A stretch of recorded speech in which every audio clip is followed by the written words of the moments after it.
Y vamos precisamente a seguir desglosando este segundo informe. Vamos en materia económica y por ello agradezco esta noche al economista y profesor emérito del Instituto Tecnológico de Estudios Superiores de Monterrey, del Tecnológico de Monterrey, Raimundo Tenorio, a quien agradezco precisamente el tiempo dispuesto para este espacio. Muy buenas noches. Buenas noches, Julio César, un gusto saludarte.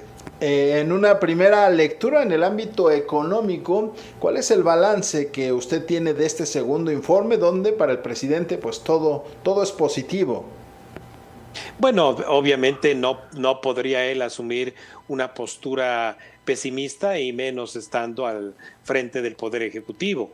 Lo que sí es cierto es que, bueno, ya en el análisis uno debe de establecer el justo balance entre lo que es realidad y en lo que son figuraciones. Entonces, bueno, desde el Palacio Nacional se pueden ver muy bien las cosas porque recibe reportes a diario de parte de sus ramos administrativos, de su gabinete económico.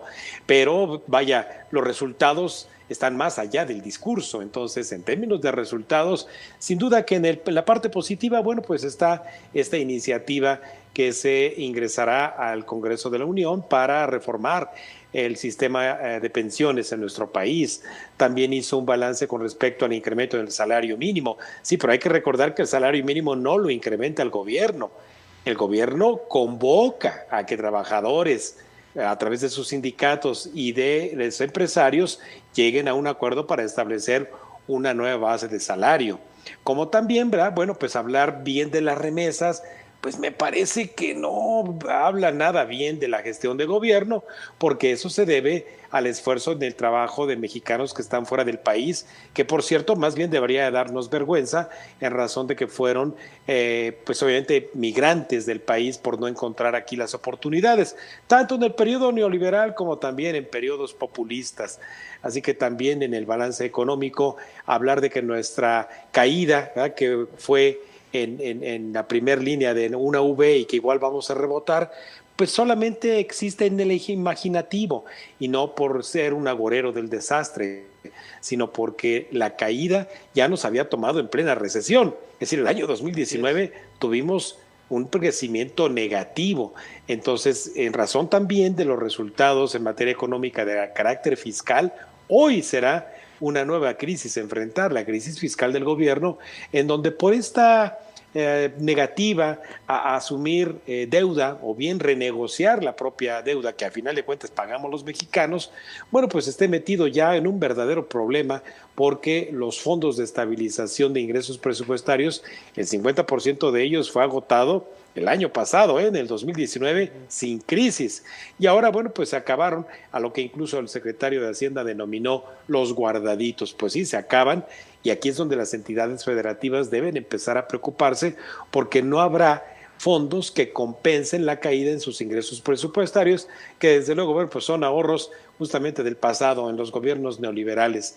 Entonces, la caída, incluso en la producción de petróleo, que fue una promesa para este 2020, yo no sé por qué lo incluye en sus 95 compromisos cumplidos, porque se ofreció que para este 2020 la producción estaría en 1.985.000 barriles de petróleo. La caída de la producción, la caída en los precios de los contratos a futuro y más aún, la cantidad de dinero que se le ha metido de nuestros impuestos, recursos frescos a petróleos mexicanos, bueno, pues hoy nos tiene justamente en esta situación fiscal en la que hacia el 2021 el panorama no luce nada bien.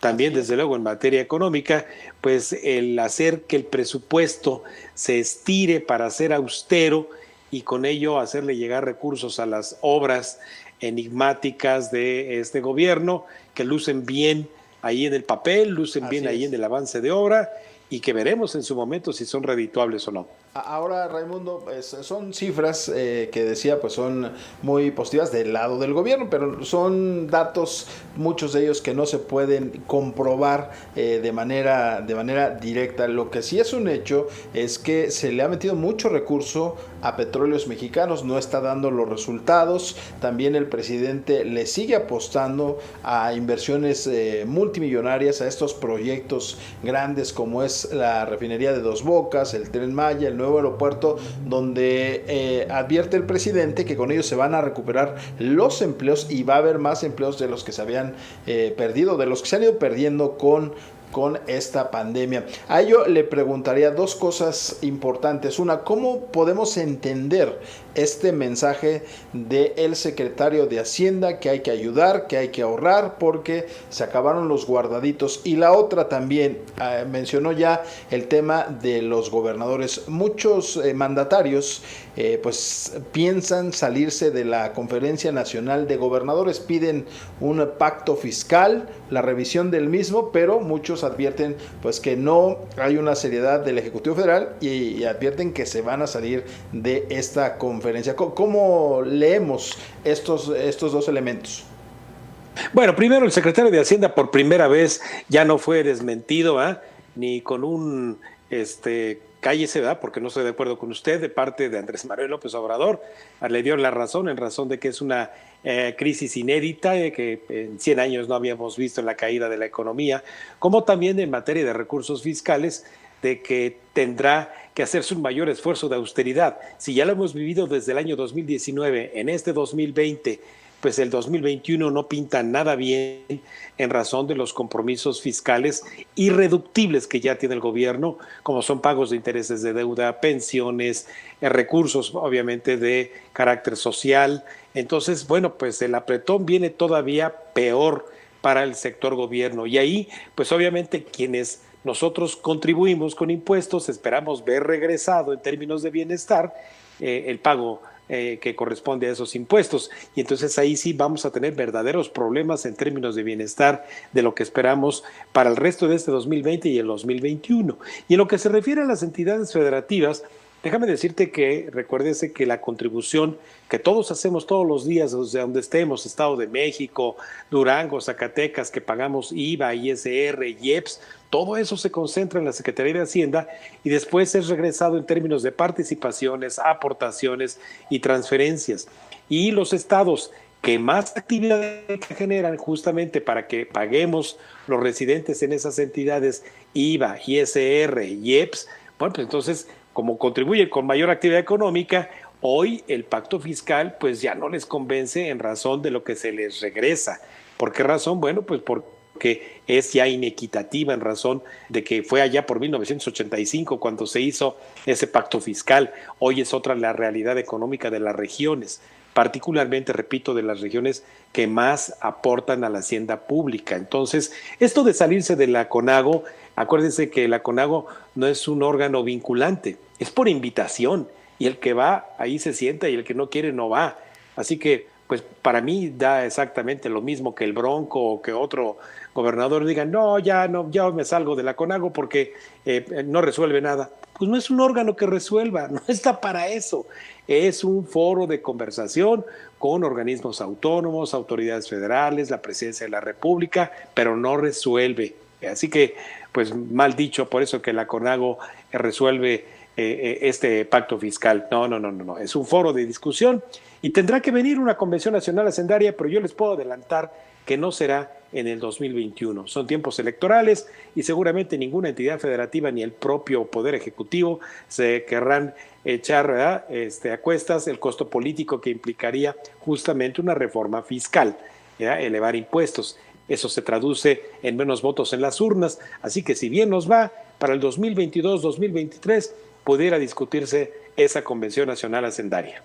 Y a eso le atribuyo que algunos influyentes medios económicos como el británico The Economist advierten que muchas economías afectadas por la pandemia, algunas saldrán más rápido. Es el caso de Corea del Sur, el caso de Alemania, pero a México lo pone en 5 años para regresar a los niveles que se tenían hasta antes de la pandemia, y de por sí estos niveles eran mínimos de crecimiento. Se recordará el 0.01% de crecimiento, es ínfimo este crecimiento. La pregunta concreta es, ¿estamos a tiempo para que el gobierno meta las manos, empiece una reversión real de esta situación económica, o simplemente seguiremos a este paso que vamos?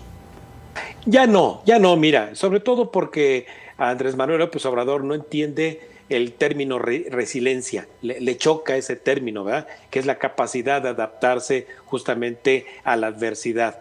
Entonces ya no es tiempo, porque el tiempo era justamente hace 2, 3 meses, con un seguro de apoyo de desempleo a los trabajadores formales e informales, con apoyo, ¿eh? Hoy lo dijo como si fuera un logro, no haber apoyado a las empresas en crisis, como si se tratara de otro Fobaproa, así que sus fantasmas siguen recorriendo sus paradigmas y lo presenta como un logro. Es increíble que presente como un logro no haber ayudado a las empresas, pero bueno, es el estilo de gobernar de Andrés Manuel López Obrador. Así que, además, déjame decirte, The Economist es optimista, ¿eh?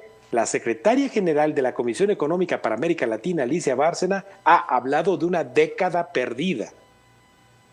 Pues es un panorama bastante oscuro en lo que viene en los próximos años. Si usted nos lo permite, nos gustaría volver a platicar de más temas, sobre todo porque está en puerta el debate, el análisis del paquete económico para el próximo año. Con estos recortes, pues habrá ajustes que seguramente van a afectar todavía más. Si nos lo permite, lo volveremos a buscar precisamente para platicar sobre este próximo paquete económico.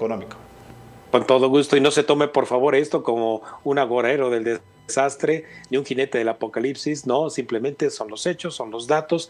Yo sí quiero ver a nuestro país crecer con inversión, con potencial de crecimiento y sobre todo creando certidumbre y confianza. Pues muchísimas gracias al economista Raimundo Tenorio, profesor emérito del Tecnológico de Estudios Superiores de Monterrey.